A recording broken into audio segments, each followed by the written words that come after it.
Boa noite, professor Miguel Nicoleles, muito bem-vindo, é um prazer e uma honra recebê-lo aqui no Boa Noite 247. Boa noite, Rodrigo, boa noite, Daiane, um prazer falar com vocês novamente. Muito bem, só para quem não sabe, né, o professor Nicoleles, além de um cientista importante, brasileiro e um nome importante da ciência no mundo, hoje ocupa o cargo de consultor, não sei se é exatamente esse o nome, mas consultor científico do Comitê Científico coordenador do Comitê Científico do Consórcio do Nordeste, que reúne os estados do Nordeste no enfrentamento da pandemia. Então, professor, eu queria já encaminhar uma pergunta. Eu estava lendo aqui o material, os últimos materiais que vocês divulgaram, justamente para orientar as autoridades do Nordeste, mas acaba servindo também para o restante do Brasil. O último boletim de vocês fala da possibilidade de um efeito bumerangue nas capitais do Nordeste, e, ao mesmo tempo, da interiorização da pandemia. Então, a pandemia avança para o interior, mas as capitais dão a impressão que vai melhorar, mas pode vir um rebote, né, para cima das capitais de novo. O senhor pode explicar isso para a gente, como é que isso está se dando no Nordeste, e se isso vale também para o restante do Brasil? Boa noite novamente. Boa noite. Eu falei coordenador porque as pessoas podem pensar que a gente faz o trabalho pago, isso é tudo voluntário. Todos nós somos voluntários, todos os cientistas do comitê estão doando o seu tempo para o trabalho, né? Mas, como você mesmo falou, exatamente, foi isso que a gente começou a detectar nas curvas de crescimento, quando a gente separou os dados inicialmente do interior e as regiões metropolitanas, e isso vale para o Brasil todo. Nós fizemos análise para várias regiões metropolitanas, incluímos, por exemplo, Rio de Janeiro, São Paulo e Manaus como controles da nossa análise do Nordeste, porque a gente pensou, bom, será que está acontecendo só no Nordeste? É um efeito regional ou se tem a ver com o Brasil todo? E, na realidade, o que a gente notou quando a gente separou as curvas, que claramente a gente estava vendo um crescimento, a velocidade de crescimento dos casos do interior, em vários estados do Nordeste, estava crescendo as 2 vezes mais rápido do que a velocidade da região metropolitana. Essa semana, inclusive, nós dividimos a análise interior, capital e região metropolitana sem a capital. E o efeito ficou ainda maior. Então, o que acontece? A lógica da ideia é a seguinte: o vírus chegou na costa, né, do Brasil. Ele chegou pelos aeroportos internacionais, nas cidades que têm esses aeroportos, Ceará, Fortaleza, Natal, Recife, Salvador, e São Paulo, Rio de Janeiro. E aí, ele começou um processo de transmissão comunitária nessas cidades e, evidentemente, pessoas se deslocaram para o interior pela malha rodoviária. Nós modelamos todo o tráfego brasileiro pela malha rodoviária nacional e a gente sabia que essa interiorização ia começar a ser importante. O que a gente não sabia 2 meses atrás, a gente descobriu 3 semanas atrás, é que há agora um fluxo na direção oposta. Porque como existe uma disparidade muito grande dos serviços de infraestrutura hospitalar no interior do Brasil e nas capitais, os casos mais graves são obrigados a migrarem de volta para as capitais em busca de um tratamento mais especializado e leitos de UTI disponíveis, que não existem no interior em grande quantidade. E isso é o efeito bumerangue. É esse retorno de casos no momento em que algumas das capitais começam a ter a sensação de alívio, né? Por exemplo, Fortaleza, que depois de vários meses de uma situação muito difícil, conseguiu fazer um lockdown efetivo, teve uma redução de casos e de óbitos, e está com um fator de replicação abaixo de 1 há algumas semanas, mas corre o risco agora, porque a sobrecarga é grande do sistema hospitalar, mesmo com essa condição de melhora, de sofrer uma inundação de uma onda vindo do interior. E o que faz isso mais perigoso é que esse refluxo do interior para a capital pode levar a novos casos, não só a internações, né, mas a novos casos aparecerem na capital. E alguns desses casos vão migrar para o interior. Então, nós chamamos isso de efeito ciclone, porque aí você cria um círculo vicioso que não para mais, tá? Por isso que a nossa recomendação é que, veja, o lockdown não pode ser feito em isolamento. Idealmente, evidente, se houvesse governo federal, o Brasil teria que ter feito um lockdown nacional. Como ele não fez, agora a única opção que a gente vê é um lockdown combinado com barreiras sanitárias e bloqueios rodoviários seletivos. para parar trânsito de ônibus e carros particulares durante períodos temporários, né, durante a semana, para evitar a formação do ciclone. Aliás, é a mesma lógica do ciclone mesmo, tá? Que se precisa evitar, porque senão a gente sai do controle. Você não tem mais como se evitar. Professor, eu li que nesse mesmo boletim vocês sugeriram lockdown em algumas cidades específicas do Nordeste. O senhor pode dizer quais são? São algumas capitais e algumas cidades do interior importantes do Nordeste, né? As capitais são Salvador, Aracaju e Maceió. Nós temos uma matriz de risco, que são 13 parâmetros que nós levantamos e calculamos toda semana para o Nordeste, e no boletim nós colocamos a matriz de risco, né, para cada estado, e mostramos que nas capitais de Salvador, Aracaju e Maceió, as condições existiam na semana passada para você decretar um lockdown. Seria pela primeira vez nessas cidades. Aí nós olhamos na cidade de Teixeira de Freitas, Feira de Santana, na Bahia, Caruaru, em Pernambuco, e mantivemos, evidentemente, a nossa recomendação anterior no Boletim 8 e no Boletim 7 de lockdown em Natal, Mossoró e Arapiraca, em Alagoas, né? Porque as condições continuam as mesmas. Agora, o que mudou é que o lockdown por si só, em certos locais, não vai ter mais, não pode ser só a única solução, né? Nós agregamos também, desde o início, o fato que você, para quebrar a transmissão do vírus, você tem que ir onde o vírus ataca a gente, que é na casa das pessoas, nos bairros, nas periferias, nos locais de trabalho, e a gente propôs a criação dessas brigadas emergenciais de saúde, que seriam acopladas a essa estratégia do lockdown e ao nosso aplicativo telefônico, que já está sendo usado ou já foi baixado por 210 mil pessoas no Brasil, né? Certo. Essas brigadas, né, Daiane, eu não sei se é algo parecido com o que foi feito, por exemplo, em Cuba, né? Em Cuba, acho que eles iam de casa em casa. Não sei se foi o único país do mundo, acho que outros países também fizeram. Foi feito em Cuba, foi feito em vários países. O Vietnã, a Coreia do Sul fez isso. A própria China tem um sistema parecido. O Vietnã, que é um exemplo inacreditável, né? São 100 milhões de habitantes. O Vietnã colocou o exército do Vietnã para ir casa em casa, na forma dessas brigadas. O Vietnã não tem nenhum óbito. Deve ser um dos poucos países do mundo. É inacreditável. Quer dizer, eu, quando li as estatísticas, duvidei, aí eu fui ver, a Organização Mundial da Saúde, pelo menos, ratificou, né? E então eu fiquei abismado.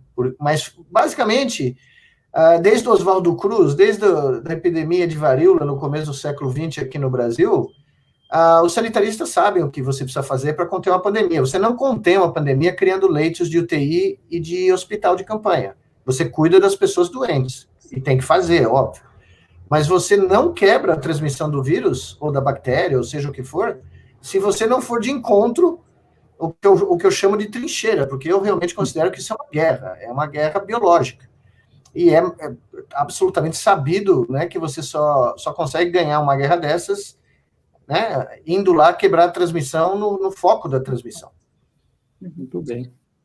Doutor, tem aqui alguns comentários, muita gente elogiando sua participação. Vou afirmar aqui que foi até um pedido também aqui dos nossos internautas. A gente tratava sobre pandemia, todo mundo foi atrás, e o professor Nicoleles para falar sobre o assunto. Obrigado. Então, tem aqui muita gente falando sobre a sua participação e elogiando o trabalho que o senhor faz. Dentro dessa situação que nós temos, hoje o Ministério da Saúde fez um anúncio que me parece muito estranho. Segundo o Ministério, as novas mortes por Covid se estabilizaram no Brasil. Essa informação foi dada pelo Arnaldo Corrêa Medeiros, que assumiu a Secretaria de Vigilância do Ministério da Saúde. Segundo ele, o número de mortes parou de crescer no Brasil e entrou no que eles chamam de platô, né, a estabilidade aí dessa curva. Analisando pelos números que o senhor acompanha, isso é real? Veja, eu tenho um gráfico que depois eu poderia mostrar para vocês, não sei nem se dá tempo, mas... veja, os Estados Unidos decretou um platô, né, em abril, e realmente o número de casos ficou estável num patamar extremamente alto, né, 20 mil casos por dia, tá? E o número de mortes caiu. Veja o que aconteceu. Hoje anunciaram que ontem eles tiveram 54 mil casos. Semana passada eles bateram o recorde, com 56 mil casos por dia, tá? E a curva de mortes, que sempre tem um atraso de 2, 3 semanas, começou a crescer. Começou a crescer de novo. Eles já chegaram pela primeira vez em vários dias a quase 700 óbitos. Eu tenho analisado aqui a curva né, de óbitos do Brasil todos os dias. Né, e é difícil, porque está subnotificado, tá? Então, as estimativas mais otimistas dizem que o Brasil tem entre 7 e 12 vezes mais casos do que os relatados. Então, vamos lá, pegar o média aí, 10 vezes, vai? Nós estaríamos com quase 20 milhões de pessoas infectadas no Brasil. Já começa daí o problema, né? Agora, eu estou vendo se for possível, só para vocês terem uma ideia, esse gráfico foi produzido ontem. Onde está esse gráfico, professor? Não está no site de você. Eu estou vendo aqui, ó. Tá na minha tela. Você acha que eu posso compartilhar um minuto aqui? Sim, claro. O senhor consegue aí? Eu acho que eu share screen. Eu vou fazer só... Deixa eu só tirar aqui. Não, por favor, peraí. Deixa eu parar o que eu estava compartilhando, aí o senhor compartilha a sua. Vamos ver. Vamos ver se... Espera um pouquinho. Aqui, ó. Tá vendo aí, não? Tá vindo, espera um pouquinho. Peraí, deixa eu ver se a gente tem que puxar. Aqui, ó. Deixa eu puxar aqui, peraí. Tá. Pronto, olha aí. Se vocês verem 2 gráficos, vocês me digam. Já estão aí na tela, professor. Você está vendo agora? Então, veja aí. Em amarelo são os casos, tá? Vejam a velocidade. Em dia 18 de maio, nós temos 250 mil casos no Brasil. 12 dias depois, nós tínhamos 500 mil. Dobrou, tá? Junho 18, nós cruzamos 1 milhão de casos, menos de um mês depois de ter passado os 500 mil casos.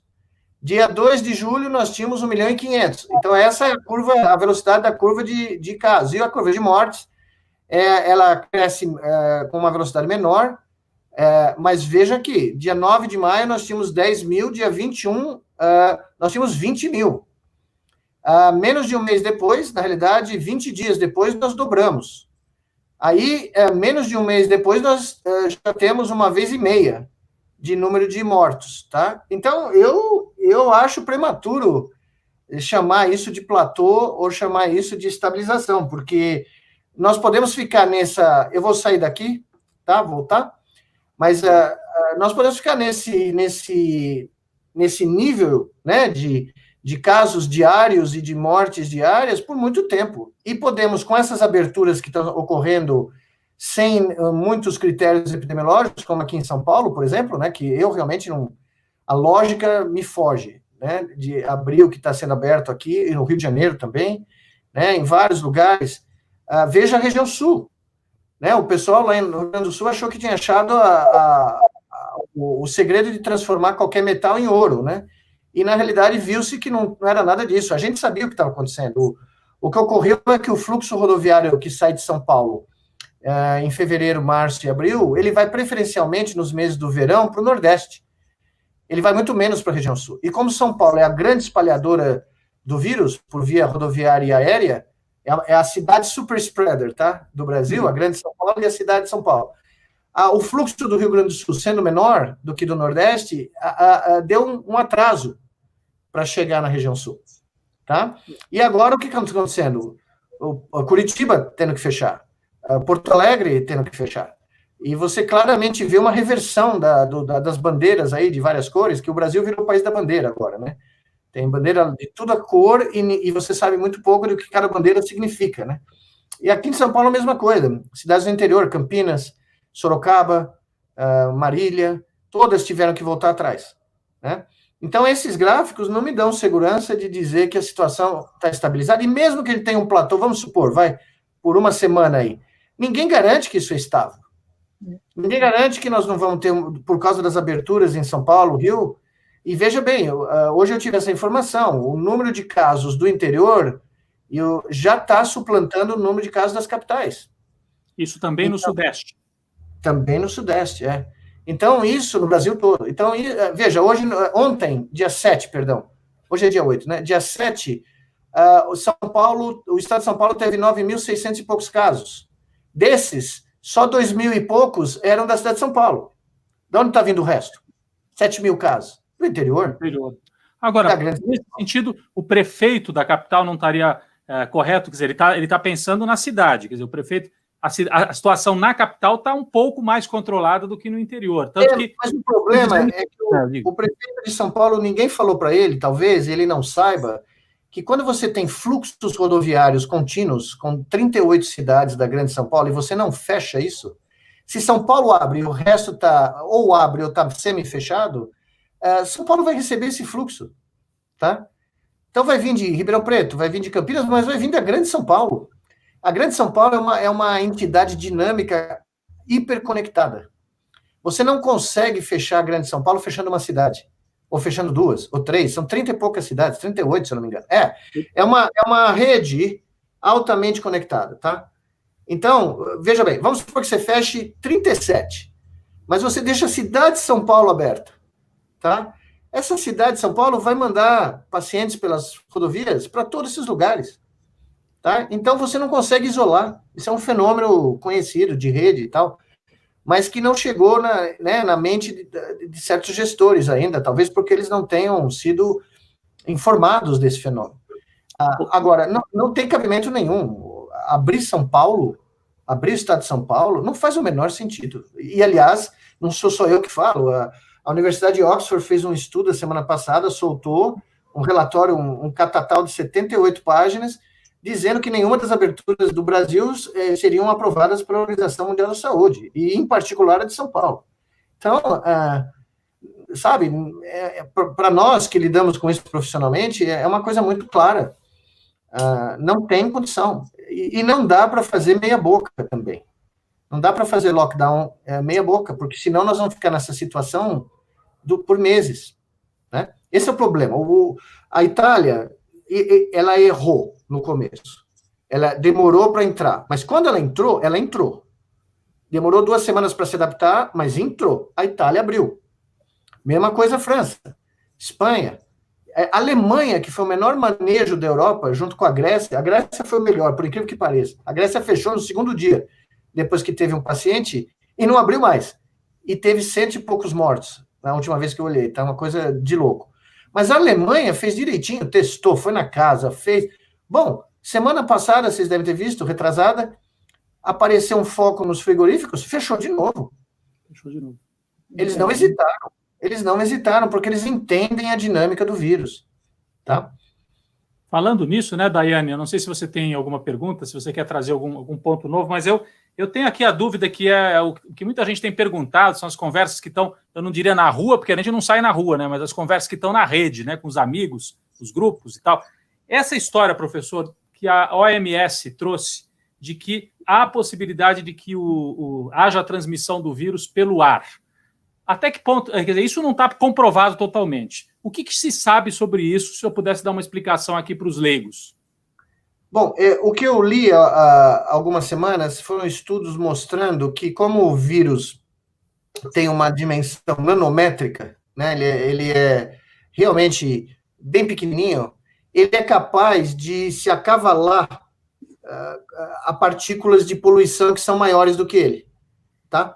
Então, ele consegue pegar uma carona, em partículas de tamanho médio, que são comuns nas cidades como São Paulo, que tem poluição, né, atmosférica muito grande, e ele consegue viajar por esse particulado no ar. Esse foi um estudo na Europa, né, e agora, o primeiro estudo, acho que foi alemão, se eu não me engano, feito na Itália, coletando amostras de ar da Itália, de Bérgamo, inclusive, na região lá que teve a grande explosão da Lombardia, e aí ocorreram outros estudos e foi se criando um certo consenso de que isso é possível. Mas, por alguma razão que eu desconheço, houve uma resistência do Comitê Científico da Organização Mundial de Saúde a aceitar essa pressão desses estudos todos, ou todas essas evidências, não diria pressão, evidências, né? E agora um grupo de mais de 200 cientistas escreveu uma carta à Organização Mundial de Saúde protestando contra a falta de consideração científica desses resultados. E vocês estão vendo, é a mesma notícia que eu li. Exatamente. Né? O pedido de revisão foi aceito, e isso é o processo científico, né? ter um monte de evidência coletada por grupos individuais, independentes, e agora é a mesma coisa da descoberta que o vírus sobrevive nas redes de esgoto durante muito tempo.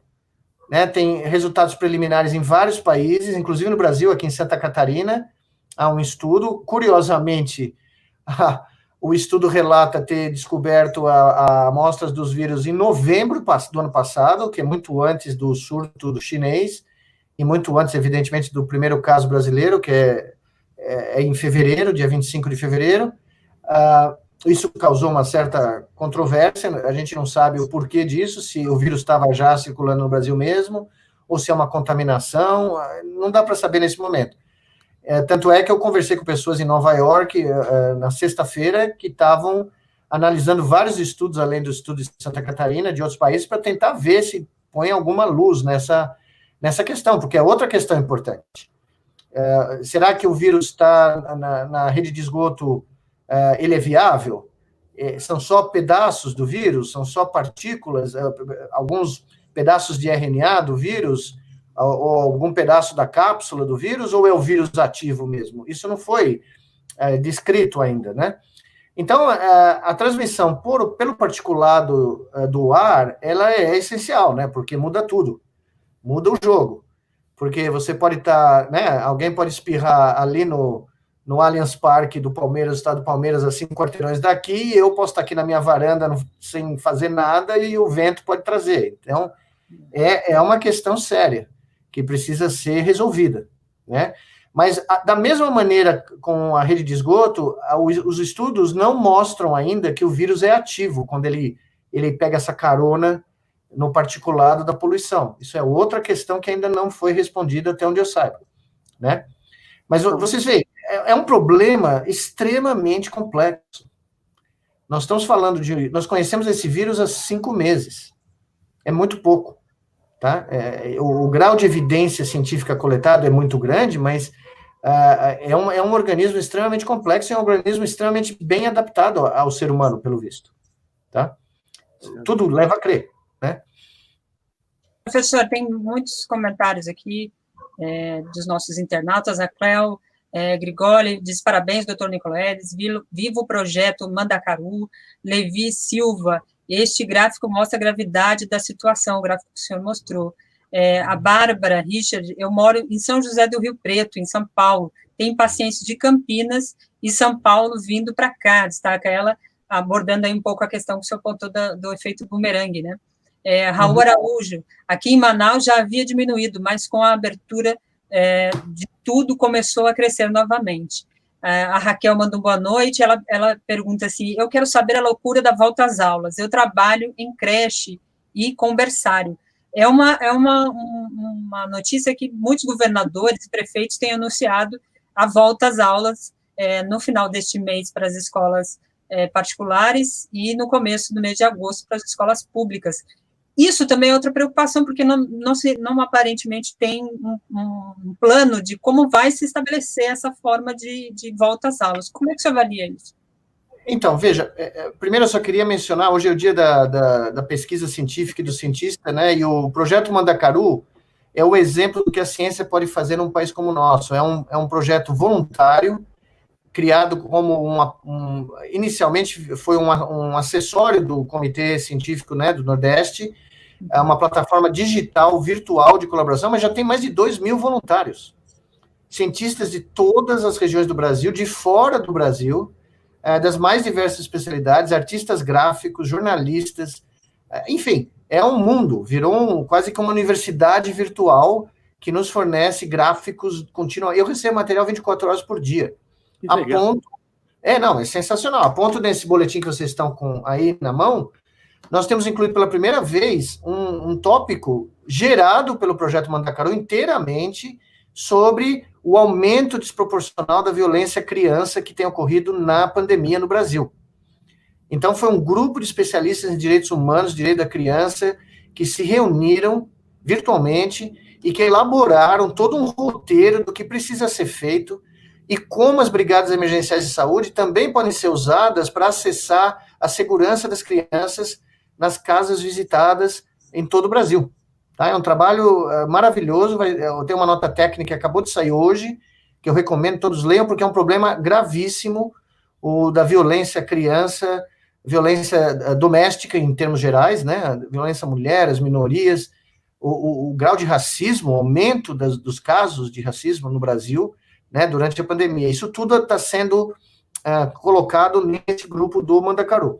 Em relação à escola, isso é uma obsessão mundial, né, uma coisa de louco. Eu não me conformo, eu sou professor universitário há 40 anos, e eu, evidentemente, tive filhos, mandei meus 3 filhos para a escola pública nos Estados Unidos, tal, enfim, e eu não consigo pensar qual é o drama de não mandar as crianças para a escola. Eu não mandaria meus filhos nesse momento para escola nenhuma.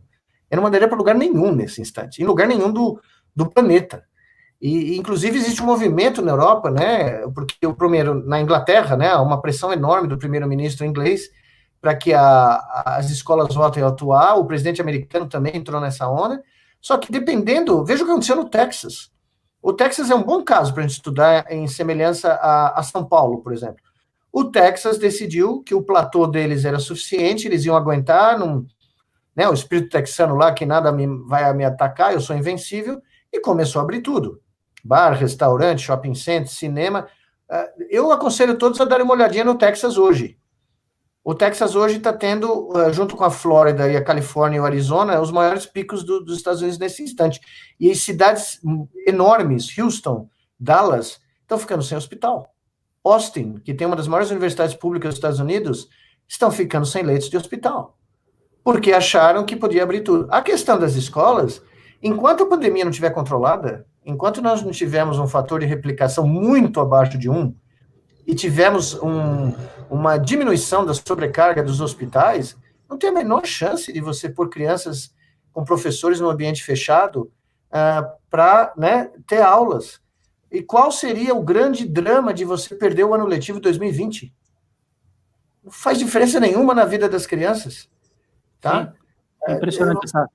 Não, veja, é como se... Eu falei hoje num simpósio sobre o problema da ciência moderna, no Dia da Ciência, né, que é essa visão que tudo é chão de fábrica, que tudo tem que produzir. Só interessa o quanto produziu, o quanto de produto foi produzido. É o Taylorismo da vida moderna, que eu chamo, tá? É, né, o Frederick Taylor aplicado, o Henry Ford aplicado a todos os aspectos da vida humana. Nós estamos numa pandemia global. Nós temos mais de 500 mil de mortos no mundo. A possibilidade de chegarmos a 1 milhão de mortos antes do final do ano é absolutamente real. A possibilidade do Brasil dobrar o número de óbitos que nós temos no país nas próximas 4, 6 semanas é absolutamente real. Tá? A previsão que foi feita no começo do ano pelo nosso comitê e por outros comitês e outros institutos internacionais, de 150 mil óbitos no Brasil até o final do ano, é real. Ela pode ocorrer. E tem uma chance muito grande. Agora, nós vamos tentar ampliar essa chance, ou dar um sopa pro azar, como a gente dizia antigamente, e por crianças e professores e funcionários. É a mesma coisa do futebol. Por que o país precisa de futebol nesse momento? Qual é a necessidade de jogar bola nesse momento? Né? Aliás, São Paulo está anunciando que vai retomar também o Campeonato Paulista depois... Não é só São Paulo, não é só São Paulo, o Rio de Janeiro já está jogando. Eu descobri hoje, eu preciso confirmar a informação, que a Copa do Nordeste, que é algo extremamente popular, vai ser realizada no final de julho. Eu não tinha noção disso, descobri hoje. Eu não consigo ver lógica, quer dizer, às vezes eu fico pensando que o negacionismo, científico no Brasil chegou a um ponto que as pessoas que olham de fora ficam imaginando que nós nos transformamos numa sociedade niilista, totalmente niilista, que marcha para o abismo de mão dadas, sorriso nos lábios, cerveja na mão, bola no pé, né, tocando um samba, e todo mundo pula no abismo de mão dada. Veja, você abrir escolas, na situação que nós encontramos hoje, nenhum organismo internacional veria condição de ser feito no Brasil desse momento. Tá? Nem nas capitais que fizeram lockdowns com grande impacto, principalmente no Nordeste, tá? São Luís e Fortaleza foram as melhores, Recife também fez, com resultados menos dramáticos, João Pessoa, a grande João Pessoa fez também, está tendo resultados vistos um pouco em termos de número de óbitos agora, apesar que os casos ainda estão crescendo, não há condição. Você falou de onde vai esse pessoal? Manaus, é o único lugar que tem UTI, né? Não tem UTI. Professor, uma pergunta. O senhor falou que Fortaleza... Daiane, lá no começo ele tinha falado que Fortaleza tinha conseguido inverter, né, o avanço da doença e tinha conseguido baixar de 1, né, que é aquele índice de... Como é que é? O índice de transmissibilidade. Né? A forma mais fácil de pensar é índice de reprodução da infecção. De reprodução. Então, se fica abaixo de 1, significa um bom sinal, né? Se estiver abaixo de 1 esse índice, né? É um bom sinal, mas porque 1 significa que uma pessoa só está infectando uma outra. Uma outra. Tá? Tá. Mas você quer controlar um barato, a Alemanha exigiu que esse valor ficasse muito abaixo de 1. Por volta de meio. Aqui no Brasil, como é que isso está? Se eu fosse traçar um panorama geral, quer dizer, quais as regiões do Brasil que já conseguiram baixar de 1 esse índice de reprodução do vírus? Como é que está esse balanço no Brasil? Veja, é difícil dizer, porque o Brasil tem várias epidemias em tempos diferentes dentro da pandemia brasileira, tá? São dinâmicas que começaram de momentos diferentes do tempo, porque elas dependeram de transmissões vindas de aeroportos internacionais, malha rodoviária, é o que eu falei do Sul, né? O Sul teve um atraso, mas agora você olha para as curvas de Curitiba, Porto Alegre, a região metropolitana de Porto Alegre, você vê o que aconteceu aqui, em São Paulo, no começo. Então, tem lugares pontuais onde esse valor de reprodução, que chama R, tá? Vamos chamar de R, para não complicar, ele oscila muito, e ele varia muito rapidamente. Então, se você não tiver muito abaixo de 1, de um dia para o outro aconteceu na Alemanha. A Alemanha estava com 0,7 num dia lá, 0,6. Quando teve a crise, que a gente falou dos frigoríficos rapidamente, foi para 1,3. Em 24 horas. Teve que fechar. A China, em Pequim, vocês devem ter visto 2 semanas atrás, o mercado de verduras, que eu conheço muito bem, já fui várias vezes lá, os caras tiveram que fechar. 11 distritos da cidade de Pequim, que é um monstro, a cidade é enorme, né? Mas os caras não titubearam, eles foram lá e fecharam. Então, veja, a situação regional, você tem que olhar dentro do estado, você vai ver R's diferentes. Na capital versus interior, região metropolitana. Então, e ele é muito lábil, ele é uma coisa que varia muito, né, rapidamente. E, claramente, como país, nós não temos condição de pensar que nós podemos abrir, tá? A questão de universidades, as pessoas falam, não, nós temos que levar o povo de volta para as universidades. Meu Deus! Todos nós conhecemos universidades brasileiras, vai ter festa, vai ter gente no refeitório, vai ter gente em classe de aula não ventilada, tem laboratórios que a gente não... As pessoas têm que ficar por horas fazendo experimentos nos cursos. Como que a gente vai garantir o distanciamento? Igrejas, eu não sei, New York Times hoje, capa do New York Times, só qual é a maior suspeita em vários estados da explosão dos casos recentes nos Estados Unidos? A abertura das igrejas e dos templos. Sim, e que o Bolsonaro aqui quer autorizar que se vá sem a máscara nas igrejas aqui do Brasil. E lá nos Estados Unidos, o New York Times hoje reporta, se eu não me engano, são 650 casos de templos e igrejas que serviram como foco que teve a nova erupção. Porque não é uma segunda onda que está acontecendo nos Estados Unidos, nem o bumerangue no Brasil vai ser uma segunda onda. Ainda é a primeira onda. Tá? A primeira onda não acabou no mundo. E é isso que as pessoas talvez não entendam ainda. Nós não saímos dessa primeira onda ainda. E se você não vai na casa das pessoas, se você não testa as pessoas... veja, o Brasil está testando um nível 10 vezes menor que a Rússia por milhão de habitantes. Outro dia eu estava lendo, o Brasil estava testando por volta de 1,5% ou 1,6% da população.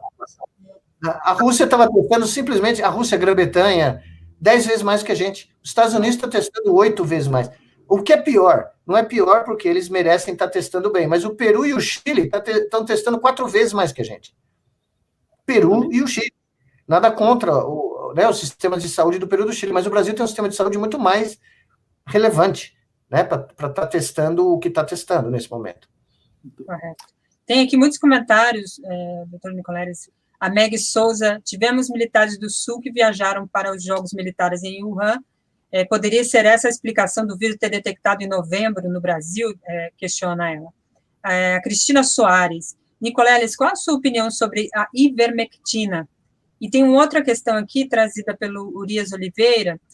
Você está sabendo sobre o kit cloroquina de Porto Feliz? Qual é a sua opinião sobre isso?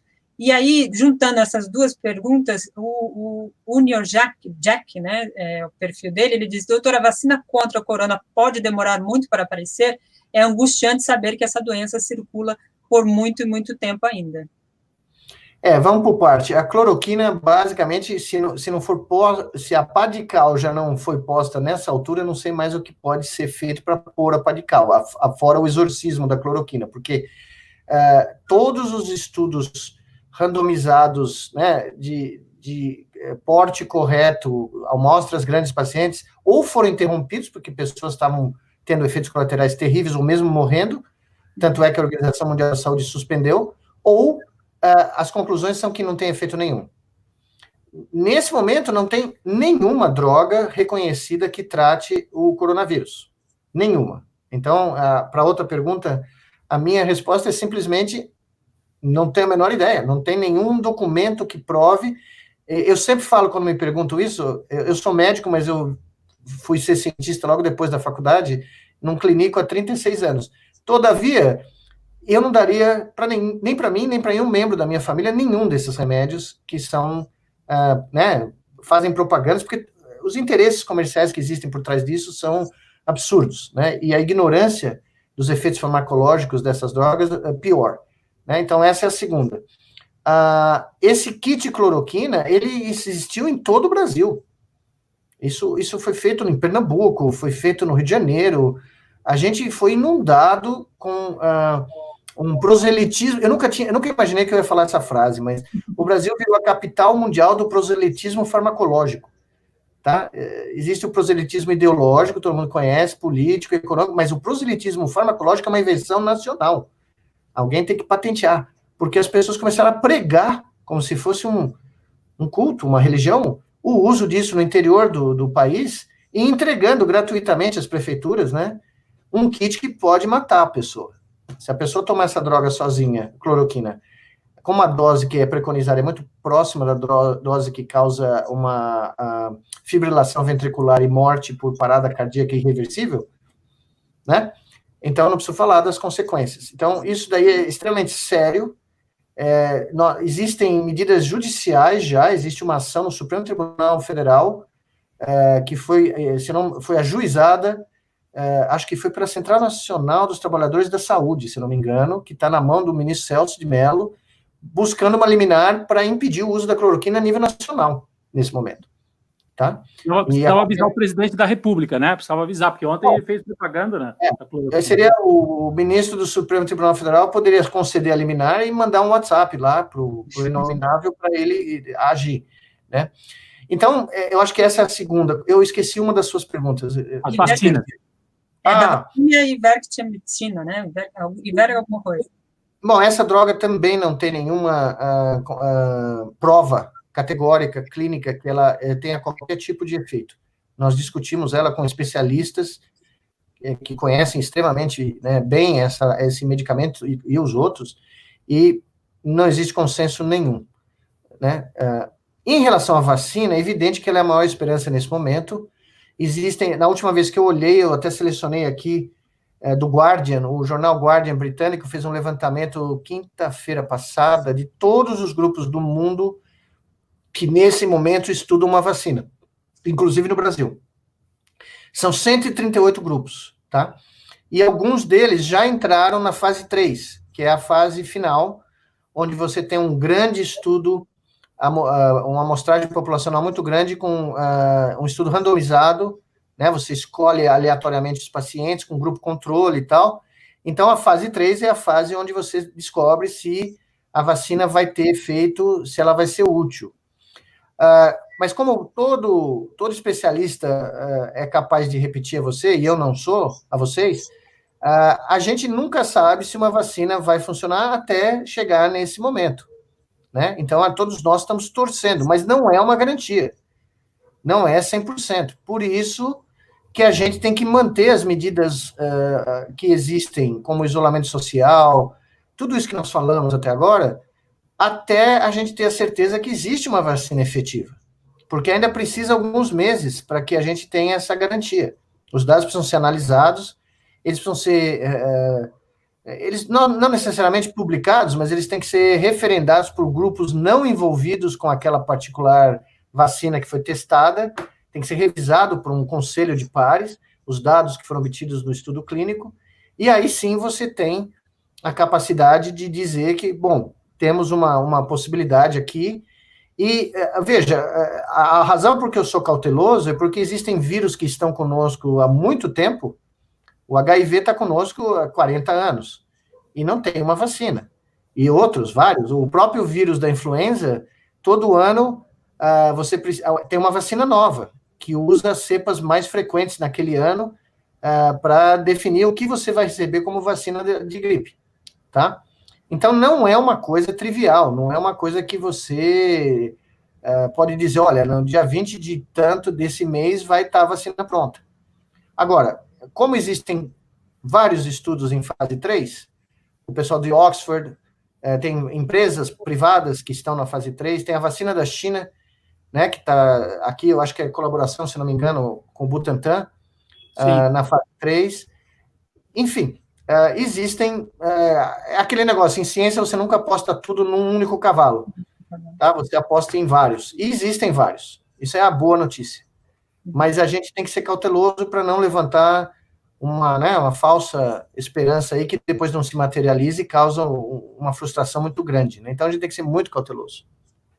Daiane, muita gente aqui elogiando, nós estamos já há quase 40 minutos com o professor Nicoleles, passou super rápido, as pessoas estão pedindo, inclusive, que a gente recorte a entrevista e publique separado do restante aqui do nosso programa de hoje, porque é uma entrevista que acabou ficando muito didática, com muita calma, e nós estamos tendo tempo, né, que nem sempre é possível, que o Miguel Nicoleles tem um monte de compromisso e principalmente está ajudando esse consórcio do Nordeste a orientar as políticas públicas do Nordeste, coisa que o Brasil, o governo central, não tem um comitê científico como esse que os governos do Nordeste conseguiram montar, e mesmo assim o problema está sério, né, professor? E se vocês me permitem colocar um ponto em pauta para vocês, não necessariamente só para mim, o que eu acho que é fundamental, o Brasil precisa parar e começar a pensar se realmente dá para ter eleição em novembro, tá? Porque, sinceramente, eu não tenho essa convicção de que vai ser possível, seguramente, ter uma eleição no Brasil esse ano. Tá? Então, adiar 2 semanas não resolve o problema. Tá?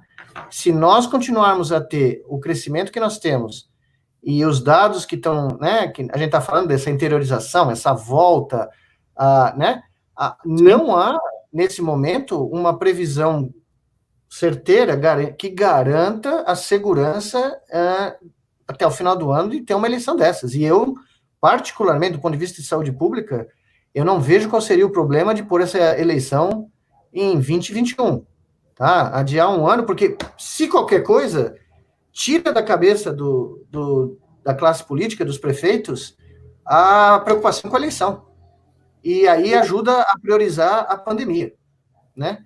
Então, eu acho que essa é uma questão que tem que entrar na pauta, tem que ser discutida pelos agentes políticos, pelas lideranças políticas do país todo, e porque eu ouvi hoje a afirmação que a Federação Nacional dos Prefeitos já está debatendo isso, que já está tendendo a ser favorável, salvo engano, uma proposta de adiamento mais longo, aparentemente o ministro Barroso do Supremo e do TSE levantou a querela que é preciso uma emenda constitucional. Nós perdemos mais gente em 4 meses de pandemia no Brasil do que em 6 anos da Guerra do Paraguai. Se você descontar o genocídio indígena dos colonizadores portugueses e europeus do começo do século XVI, esta é a maior perda humana da história do Brasil. Se isso não é uma urgência e um momento né, propício para uma emenda constitucional ser passada em 24 horas no Congresso Nacional, eu não consigo imaginar qual seja a outra.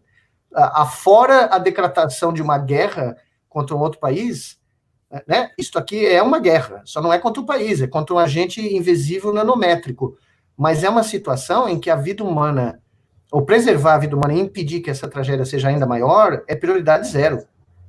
Então, se passar uma emenda para para pôr um teto nos gastos sociais, nos gastos de educação, nos gastos de saúde. E, a propósito, hoje é o Dia da Ciência e 90% das verbas do maior fundo de financiamento de ciência no Brasil estão bloqueadas, no meio de uma pandemia. Só para pôr um pequeno parênteses Salvador Dalí não conseguiria viver no Brasil porque é surreal demais para ele. Tá? Ele não pediria cidadania, porque, né, não dá. No meio de uma pandemia, nós temos 90% do Fundo Nacional de Ciência e Tecnologia bloqueado, contingenciado. Tá? Então, eu, modestamente, como brasileiro e como cientista, eu acho que esse item tem que entrar na pauta das discussões políticas. E como vocês, né, eu leio vocês todos os dias, tem essa pauta, né, diária, eu não vejo outra pauta tão importante quanto essa nesse momento. Afora-se, né, o pedido de milagre de se criar um comando central para combater a pandemia que tenha, né, coragem de fazer as decisões que são necessárias nesse momento. Mas aí é pedir milagre para Nossa Senhora da Querupita, não vai sair, né? Acho que é muito para Nossa Senhora da Querupita, né, professor? Não é o caminhãozinho dela, não dá. Professor, olha, Daiane, eu queria encaminhar aqui para o final, né? Talvez pedir para o professor uma fala, professor Miguel Nicoleles, uma fala final. O que ele vê para as próximas semanas? Qual a recomendação? As pessoas devem seguir usando máscara. Bom, ele já disse, não mandar o filho de novo para a escola, que ele não mandaria se fosse ele, é um cientista falando. Então, o que as pessoas devem fazer nas próximas semanas, nos próximos meses? Como é que o senhor enxerga? E já agradecendo, a gente vai encerrando a entrevista, que foi muito boa, assim, muito esclarecedora. Obrigado, professor. Não, obrigado a vocês pelo convite, é um prazer sempre. Veja, as recomendações são, primeiramente, que como falta uma mensagem nacional, não existe uma mensagem clara, transparente e homogênea dirigida a todo o povo brasileiro, né? Porque, infelizmente, não tem um mensageiro. A mensagem que eu teria como brasileiro e cientista é que não acabou. E o pior não passou ainda, tá? Nós estamos entrando no pior. E é importante que as pessoas entendam que o vírus está circulando. Ele está circulando como ele nunca circulou no Brasil.